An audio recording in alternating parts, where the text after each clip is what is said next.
grupo se compone de Juan Pablo Rivera, Franco Sassali y que les habla Alexis Moreira, y hablaremos sobre la relación que existe entre la máquina de vapor y la termodinámica. La máquina de vapor es un artefacto que habitualmente todos conocemos, pero muy pocos individuos pueden definir qué y cómo es el proceso que ocurre al interior de ella. Entendemos por máquina de vapor que es un motor de combustión externa capaz de realizar un trabajo mediante la obtención de la transformación de la energía calorífica. Para poder entender qué proceso se lleva a cabo y cómo funciona la máquina de vapor, es necesario definir las relaciones entre trabajo mecánico o energía cinética y el trabajo realizado gracias a la obtención y transformación del calor. Cuando en un sistema se ejerce un trabajo, este afecta de manera directa a la energía interna de este, lo cual está definida por la siguiente ecuación. Esta ecuación significa o es el primer principio de la termodinámica, la cual se define como la variación de energía interna igual a la variación del calor menos la variación del trabajo mecánico. Pero cuando en un sistema es de la manera cíclica, la energía interna se hace cero, puesto que la energía interna inicial y la energía interna final son las mismas, quedando la relación directa entre el trabajo mecánico y la energía del calor. El proceso de trabajo que ocurre en el interior de una máquina de vapor se puede dividir en tres partes. La primera consiste en la obtención de vapor de agua mediante el calentamiento directo producido por la quema de carbón o madera o según el combustible que se quiere utilizar de una caldera sellada. Luego este vapor viaja por un sistema de tuberías ingresando por la válvula de entrada al cilindro. Aquí ocurre la segunda parte de este proceso, en donde el vapor que se encuentra a una alta presión ejerce una fuerza sobre el cilindro, empujando un pistón que acciona un volante de inercia y un sistema de manivelas, generando un movimiento de rotación de una rueda, engranaje o el proceso que se le quiera dar. Luego, gracias a la segunda ley de Newton, la ley de inercia, el pistón se devuelve, produciendo un trabajo sobre el gas. Este gas viaja y sale por la válvula de salida, pasando por otro sistema de tuberías hacia la cámara de refrigeración. Aquí es donde se da paso a la tercera parte de este proceso, donde existe un contacto directo entre el medio externo y el medio interno. El vapor de agua, anteriormente expulsado por el pistón, viaja y sale por la válvula de salida, pasando por un sistema de tuberías y ingresando a la cámara de refrigeración. Aquí se pone en contacto con el medio externo. Este medio externo es agua que rodea el sistema de tuberías a una menor temperatura que el medio interno, que en este caso sería el vapor de agua viajando por el sistema de las tuberías. Cuando el gas se pone en contacto con el agua fría, ésta se condensa, generando un vacío, lo cual produce que el agua condensada se devuelva, pasando posteriormente a la caldera. Aquí el proceso se puede repetir.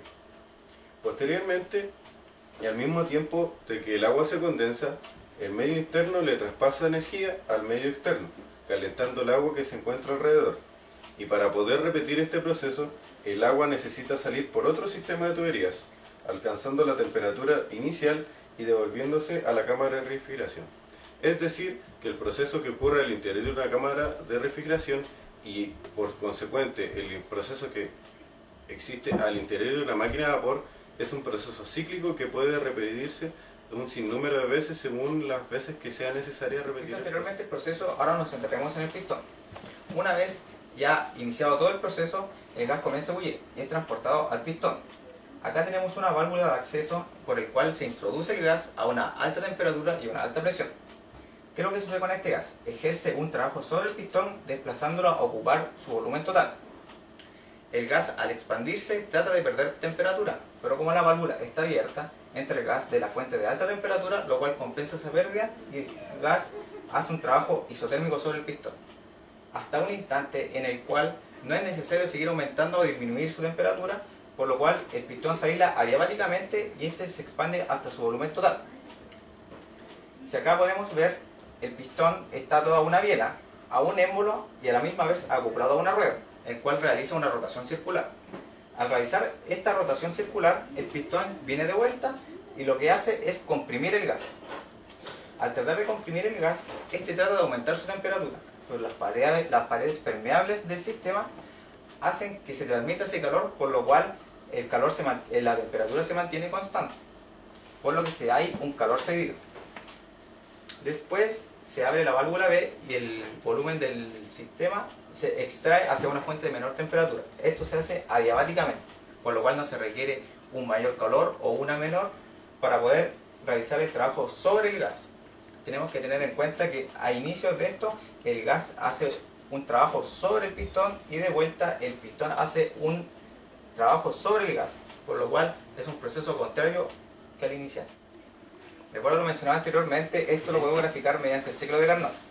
Recibe este nombre gracias a Sadi Carnot, un ingeniero que en 1824, antes de que se postulara la primera ley de la termodinámica, esquematizó el ciclo de Carnot, lo cual está en presión y volumen. Este ciclo sirve para cualquier máquina térmica que conste de dos fases, una de alta temperatura y una de baja temperatura. Según vemos, acá tenemos 4 procesos. Delante en el pistón, como mencionamos, para ir de 1 a 2 es una expansión isotérmica, ya que este, a medida que se iba expandiendo, iba perdiendo su temperatura.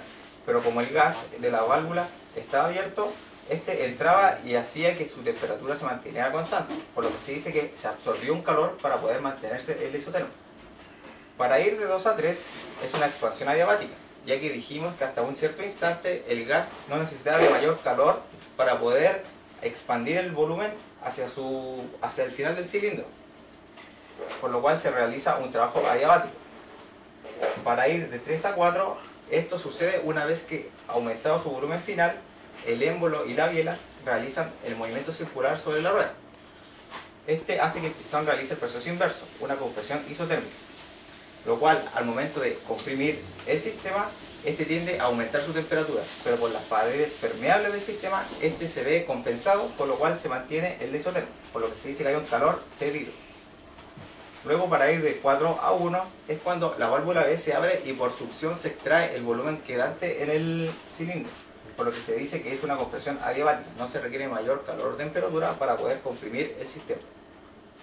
Una vez completado de 4 a 1, se procede de 1 a 2, por lo que se dice que ya se produce el proceso cíclico, lo cual representa el ciclo de Carnot. Luego de los procesos explicados gracias a mis compañeros, siendo este el ciclo de Carnot y el proceso para poder llevar a cabo el sistema dentro de la máquina de vapor, nos damos cuenta que tiene que haber un buen rendimiento dentro del sistema. Como nos damos cuenta, para que esto sea conveniente tiene que haber una eficiencia, siendo así esta definida de la siguiente manera, como el trabajo realizado dividido en el calor absorbido. También podemos concluir que dentro del sistema tenemos 4 trabajos, 2 procesos adiabáticos y 2 procesos isotérmicos, siendo así los procesos adiabáticos una expansión y una compresión adiabática. De la misma manera podemos verlo en el proceso isotérmico, siendo una expansión y una compresión. También podemos ver que el trabajo realizado es la resta entre el calor absorbido y el calor cedido. Todo esto dividido por el calor absorbido y multiplicado por 100. ¿Para qué? Para poder dejarlo expresado en porcentaje. Todo esto lo podemos explicar a ustedes gracias a Clausius, que sacó una conclusión a través del ciclo de Carnot, demostrándonos así de esta buena manera la eficiencia. Definiremos la entropía. ¿Qué es lo que es la entropía? Es la tendencia al desorden de las moléculas dentro del sistema. También podemos definirla de la siguiente manera, como la diferencia de calor dividida en la temperatura del sistema. Aquí encontramos la primera ley de la termodinámica, y si tomamos esta expresión y la dividimos por completo por temperatura, obtenemos esta segunda ecuación. Y como nos damos cuenta, dentro de ella se encuentra la diferencia de calor dividida en temperatura, siendo esta explicada con anterioridad igual a la entropía. Y obtenemos esta tercera ecuación, incluida la entropía, el trabajo y la energía interna.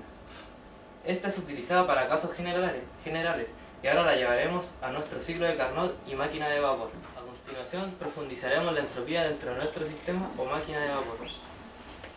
Tenemos que la entropía de un ciclo está compuesta por 4 procesos u etapas, siendo una desde 1 a 2, desde 2 a 3, 3 a 4 y 4 a 1. Ahora hablaremos desde la etapa de entropía desde 1 a 2, siendo esta un proceso isotérmico. Como sabemos, en todo proceso isotérmico, nuestra energía interna depende de nuestra temperatura, pero como aquella es constante, se nos hace cero, y la energía interna queda expresada en cero. Despejando entropía nos queda que es igual a la diferencia de trabajo dividida en temperatura, pero como el gas en esta ocasión ejerce fuerza sobre el pistón, la diferencia de trabajo es positiva. A continuación hablaremos del proceso adiabático, que corresponde a las etapas de 2 a 3. Sabiendo que en todo proceso adiabático nuestra diferencia de calor es 0 y cualquier número dividido por 0 nos da 0, siendo la diferencia de entropía en esta parte del proceso 0. Continuando, definiremos la etapa de 3 a 4, siendo esta otro proceso isotérmico, pero no igual al anterior, porque esta es una compresión y no expansión. Como sabemos y ya definimos, esta expresión queda igualada a 0, pero la gran diferencia de esta parte es que no el gas ejerce fuerza sobre el pistón, sino que el pistón ejerce la fuerza sobre el gas, demostrando y dando a conocer que el trabajo en esta parte es negativa, quedándonos la entropía igual a la diferencia de trabajo dividida en temperatura, pero el gran detalle es que esta es negativa. Siguiendo con el tema, la entropía en la parte de 4 a 1 es un proceso adiabático, pero como dijimos, en esta parte es una compresión. Y ya explicado con anterioridad, la entropía es igual a 0. En resumen, la entropía del ciclo está compuesta por 4 etapas, de 1 a 2, 2 a 3, 3 a 4 y 4 a 1. Como demostramos matemáticamente y con las leyes de la termodinámica, la entropía de 1 a 2 es igual a la diferencia de trabajo dividida en temperatura. La entropía desde 2 a 3, al ser un proceso adiabático, o sea una expansión, nos queda igualada a 0. La entropía desde la parte 3 a 4 es igual al trabajo dividido en temperatura, pero donde el pistón ejerce fuerza sobre el gas, esta expresión es negativa. Al igual que la parte 2 a 3, la entropía de 4 a 1 es igual a 0. En resumen, y al efectuar esta operación matemática, nos queda que la diferencia de entropía del ciclo es igual a 0. Demostrando así, con las leyes de la termodinámica, la primera y la segunda, que esta es una función de estado. Al ser un ciclo, nos queda igualada a 0. Luego de lo explicado por mis compañeros y por mí, les presentaremos un video en forma de resumen de todo nuestro proceso y ciclo, la máquina a vapor.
Para finalizar nuestra presentación, les damos las gracias y ojalá les sirva nuestra presentación expuesta eventualmente.